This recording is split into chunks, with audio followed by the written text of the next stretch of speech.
ও বাবা বাবা রে, আরে অভাবে স্বভাব নষ্ট রে বাপ।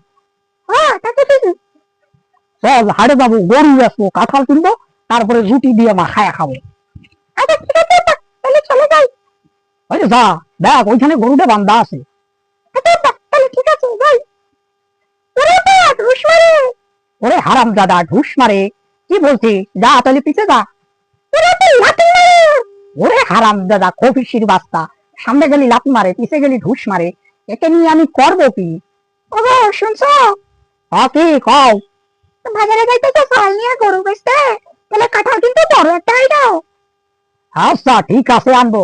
বাবা তাড়াতাড়ি চলো, বলে কাঁঠাল আমরা কিনবা রে ভাই। কে টাকা দিয়ে কিনবা নে? গরু না বেচলে কিনবা কে ভাই? তুই তো গরু নিতে পারোস না হারামজাদা খবিসের বাস্তা।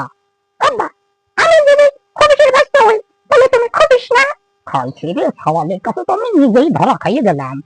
আরে যে জাতের যা যে জবর যা, যেটা করে সেটা পায়, আজ আমি নিজেই পাইলাম। আমি যেমন ছাওয়ালকে খবিসের বাচ্চা বলেছি, কিন্তু এটা চিন্তা করিনি ছাওয়াল যদি খবিসের বাচ্চা হয় তাহলে তো আমি খবিস। খাইছি রে এমন খাবার করা নিয়ে।